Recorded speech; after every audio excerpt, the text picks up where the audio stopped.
नवरात्रीच्या 9 दिवसांच्या उपवासासाठी गूळ शेंगदाण्याच्या लाडूचं महत्त्व पाहत असताना गूळ शेंगदाण्याचे लाडू शरीरासाठी पौष्टिक आहे. त्यामध्ये वापरलेला गूळ हा नैसर्गिक गोड पदार्थ असून त्यामध्ये खूप सारे अँटीऑक्सिडंट असतात. त्याचबरोबर शरीरामध्ये लोह, मॅग्नेशियम, फॉस्फरस वाढवण्यासाठी गुळाचा उपयोग होतो. त्यामुळे शरीरामध्ये ऊर्जा निर्माण होते आणि रक्त शुद्ध होण्यासाठी मदत होते. त्याचप्रमाणे शेंगदाणे देखील प्रथिनांचा गुड फॅट्स मानले जाते. प्रथिनांचा उत्तम स्रोत असलेल्या शेंगदाण्यामुळे शरीराला आवश्यक असणारी पोषण तत्व या उपवासाच्या काळामध्ये मिळतात. त्यामुळे शरीराला येणारा जो थकवा असतो तो उपवासाच्या वेळेसचा तो पूर्णपणे दूर होण्यास मदत होते. त्यामुळे उपवासामध्ये फक्त शरीराला उपयुक्त असणाऱ्या सर्व स्रोत यामधून मिळतात आणि हे लाडू अगदी परफेक्ट तयार करण्यासाठी आज आपण सर्व टिप्स पाहणार आहोत. त्यामुळे वरील व्हिडिओप्रमाणे चॅनलला सबस्क्राईब करा, कारण इथे मिळतात खूप सारे 10 दिवस नवरात्राच्या उपवासाचे रेसिपी आणि महिनाभर दिवाळी फराळाचे रेसिपी, तसेच दररोजच्या टिफिन रेसिपी, नाश्ता रेसिपी आणि सर्वात महत्त्वाचं म्हणजे रेस्टॉरंट रेसिपी. नमस्कार, मी कविता, तुमच्या आवडत्या कविताच किचनमध्ये सर्वांचं खूप खूप मनापासून स्वागत करते. नवरात्री उपवासासाठी झटपट तयार होणारे आणि साधे सोपे मोजक्या साहित्यात तयार होणारे गूळ शेंगदाण्याचे खुसखुशीत लाडू तयार करत आहोत. त्यासाठी 1 वाटी शेंगदाणे घेतलेले आहे. त्यानंतर अगदी गॅसचा फ्लेम हा मोठा करायचा, कढई छान अशी गरम करून घ्यायची. त्यानंतर गॅसचा फ्लेम हा पूर्णपणे कमी करायचा आणि एकसारखी हलवत छान असे हे शेंगदाणे 8 ते 9 मिनटं व्यवस्थित अशी भाजून घ्यायची. त्यावरील जी साल आहे ती बाजूला होईल इथपर्यंत आपल्याला हे शेंगदाणे भाजून घ्यायचे. त्याचबरोबर हलकेशी कुरकुरीत देखील हे शेंगदाणे झालेले असायला हवे. हे पहा, छान अशी त्यावरील जी साल आहे ती बाजूला होत आहे. साधारणतः मला एवढे शेंगदाणे भाजण्यासाठी 9 मिनटं वेळ लागलेला आहे. गॅस करूया बंद. त्यानंतर हे शेंगदाणे आपण एका परातीमध्ये काढून छान असे थंड करून घेणार आहोत. शेंगदाणे छान असे थंड झालेले आहे.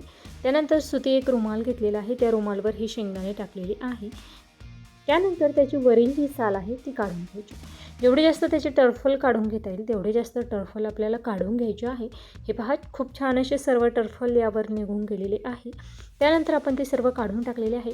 शेंगदाणे अशा पद्धतीचे झालेले आहे. तुम्हाला जर सर्व साल काढून घ्यायचे असेल तरी देखील घेऊ शकता. आणि थंड झाल्यानंतर किती छान कुरकुरीत खसखशीत आपले लाडू होण्यासाठीचे जे शेंगदाणे आहे ते परफेक्ट या ठिकाणी भाजून तयार झाले. आता खूप कमी क्वांटिटीमध्ये हे शेंगदाणे आहे, त्यामुळे एकाच बॅचेसमध्ये मी दळून घेणार आहे. शेंगदाणे दळत असताना पल्स मोडवर दळायचे. हे पहा, अगदी तुमचे जास्त क्वांटिटीमध्ये असेल तर 2 बॅचेसमध्ये हे शेंगदाणे दळून घेतले तरीही चालेल.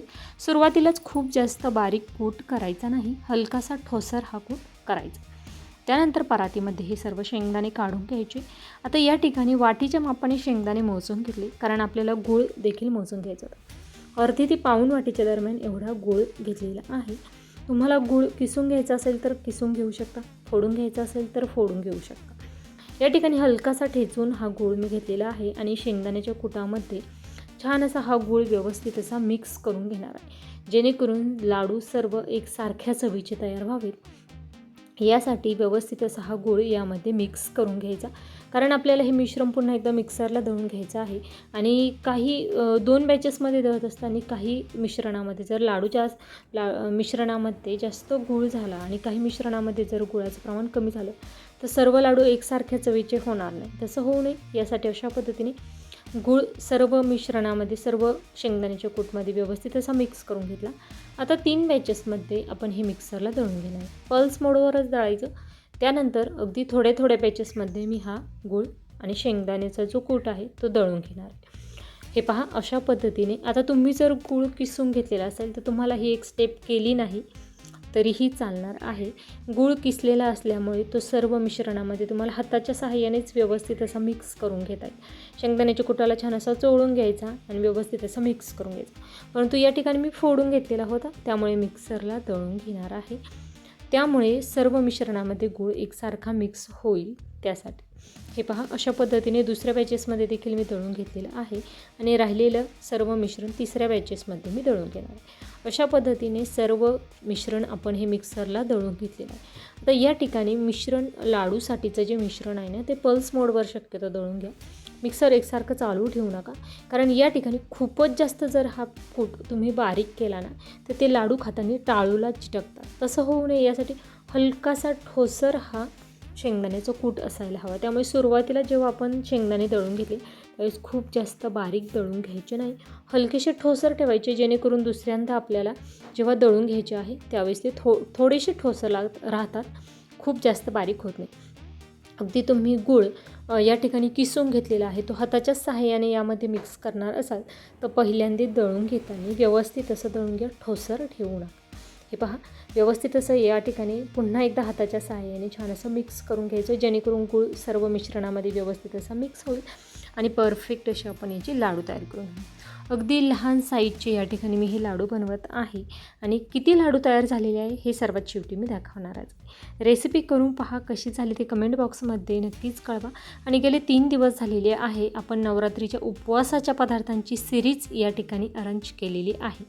या ठिकाणी 2 पदार्थ झालेले आहे. आजचा आपला हा उपवासाचा 3रा पदार्थ आहे आणि ही जी सिरीज आहे ती आपण जवळजवळ 12 ते 15 दिवसापर्यंत 10 ते 12 दिवस यापर्यंत आपण ही सिरीज ठेवणार आहोत. त्यानंतर आपण दिवाळी फराळाच्या पदार्थांना सुरुवात करणार आहोत आणि पूर्ण महिनाभर दिवाळी फराळाचे पदार्थ पाहणार आहोत. प्रत्येक पदार्थ अगदी डिटेलमध्ये पाहणार आहोत. त्यामुळे या सर्व पदार्थांची तुम्हाला नोटिफिकेशन मोबाईलवर यावी यासाठी कविताज किचनला सबस्क्राईब करा. या व्हिडिओच्या खाली जे कविताज किचन हे चॅनलचं नाव आहे त्यासमोर जे सबस्क्राईब बटन आहे त्यावर क्लिक करून बेल आयकॉनवर घंटीच्या बटनवर क्लिक करून ऑलवर क्लिक करा. म्हणजेच तुम्हाला दररोज दुपारी 12 वाजता ज्या सर्व रेसिपीज मी यूट्यूबवर अपलोड करत असते त्या सर्व रेसिपींची नोटिफिकेशन येईल. त्याचबरोबर ही रेसिपी तुम्हाला कशी वाटली ते मला कमेंट करून सांगा. नवरात्री उपवासाच्या कोणकोणत्या रेसिपीज तुम्हाला माझ्या चॅनलवर पाहायला आवडतील हे देखील मला कमेंट बॉक्समध्ये सुचवा आणि कमेंट बाजूला सरकून हाईप करायला विसरू नका. लाईक करा, तुमच्या मित्रमैत्रिणी नातेवाईकांना देखील जास्तीत जास्त शेअर करा. सर्व या ठिकाणी लाडू बनवून तयार झालेले आहे. छान ते आपण एका डिशमध्ये सर्व करत आहोत.